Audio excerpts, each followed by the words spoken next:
Good morning, my dear students. I'm sure you must be enjoying at home with your varied hobbies. I'm Anupama ma'am and I teach at Sanskriti School. Last class, you have seen some situations where you might have to add fractions. In this session today, we are going to see some real life situations where you might have to subtract fractions. So let's start today's session. Activity 11, subtracting fractions. Children, these are the list of instructions for you. Kindly keep a notebook. These are the answers to the activity that was shared in session 10. Let's quickly revise fractions with a set of fill in the blanks. If you know the answer, please call out the answer and verify when I will be giving you the answers right away. Question number 1. What is 5 upon 10 plus 4 upon 10? Yes, if you have said it's 9 upon 10, very well done. Question number 2. The number which is written on the top of a fraction is called dash. Numerator. Question number 3. While adding fractions, we add the numerator separately and the denominator separately. Is it true or false? That's right, it's false. For example, if you see the first question, we just add the numerator and the denominator is not touched. Fraction of the shaded region of this diagram is 2 upon 4, and that's right. Question number 5. 3 upon 6 in words is written as 3, 6. Let's go ahead. Now, let's understand subtracting fractions with some real life situations. It's summertime. Your dad or mom must be buying watermelons. Now, from the image, it's quite clear that one watermelon is divided into 8 equal parts. So, the size of each part is 1/8. This is something you've been learning throughout this session. The fraction is written as 1 upon 8. Let's build a story out of the watermelon that your father bought. Imagine that you had 3 parts out of 8 total parts of the watermelon, and your older brother had 5 parts out of 8 total parts. Tell me the quantity each one of you had in fraction. 3/1/8 you had is written as 3 upon 8. How did we get this? Your 1/1/8, 2/1/8 and 3/1/8. While your brothers had 5 parts, so the fraction is 5/1/8 and it's written as 5 upon 8. How did we get that? 1/1/8, 2/1/8, 3/1/8, 4/1/8 and 5/1/8. From the picture in the previous slide, it's quite clear that your brother had 2/1/8 more than you. 2/1/8 in fraction is written as 2 upon 8. Mathematically, we calculate it this way. 5 upon 8 minus 3 upon 8 is equal to 2 upon 8. Children, to get the difference, we subtract the smaller numerator from the greater numerator and we do not touch the denominator because the size of each part remains unchanged. Let's see another situation.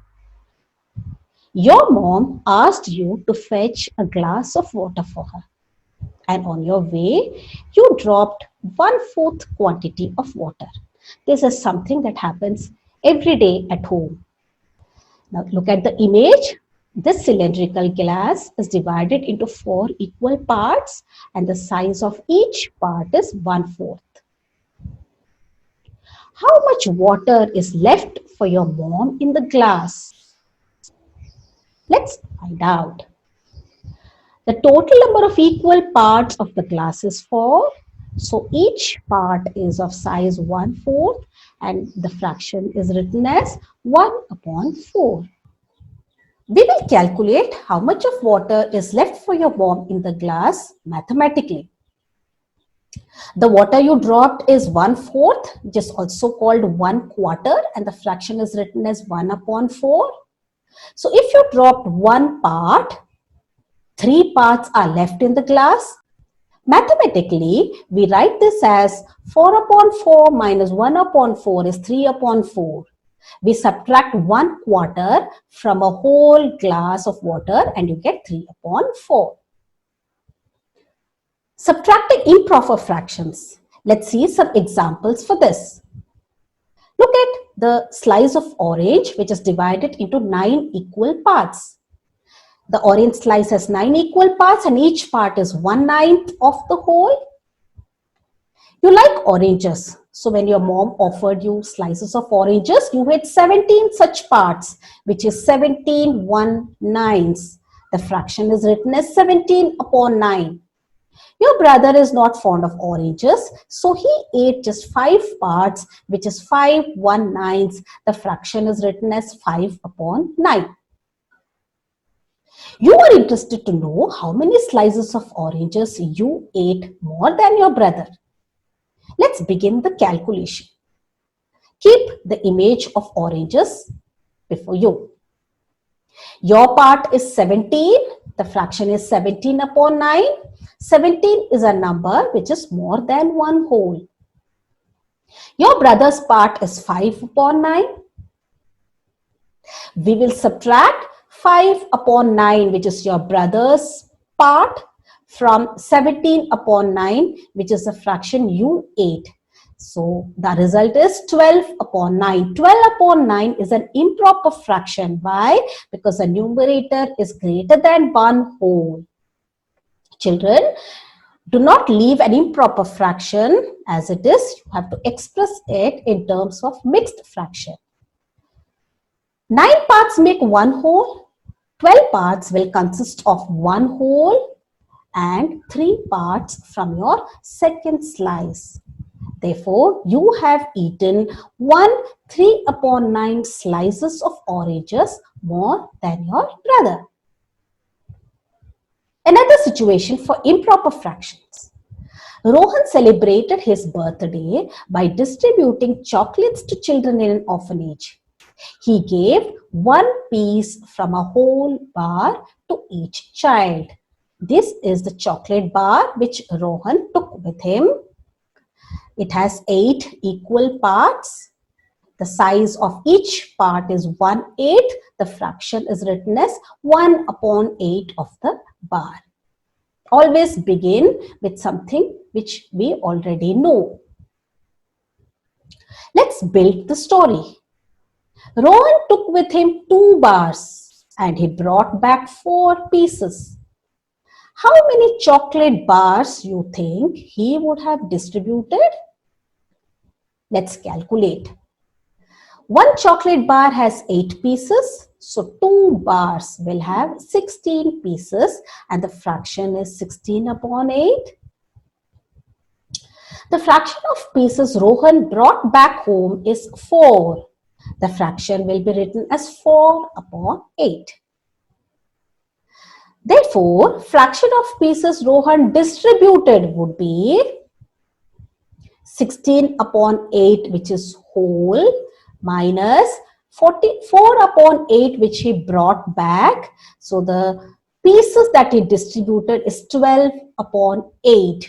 12/8 is an improper fraction. Do not leave it at that. 8 pieces make one whole. Therefore, your numerator 12 will consist of 1 whole bar and 4 pieces from the second bar. Therefore, Rohan distributed 1 whole bar and 4/8 pieces from the second bar. Total 1/4/8 bars of chocolate he distributed. Children, now look at the images of 2 chocolate bars here. Can we consider these bars of different sizes for our calculation? Although from the picture it's evident that each part is of size 1/8. No, we cannot consider because the holes are not identical. Practice activity for subtracting fractions. Write the fraction and subtract. Children, you need to count the shaded parts, write the fraction and subtract. B, subtract these fractions and write as mixed fraction. It's an improper fraction, so you will have to convert it into mixed fraction. C, subtract these proper fractions. Do not do anything with the denominator. It's only the numerators you will subtract. Children, I hope you have understood how to subtract fractions. Meet you next time. Until then, stay home and stay safe. Bye-bye. Thank you.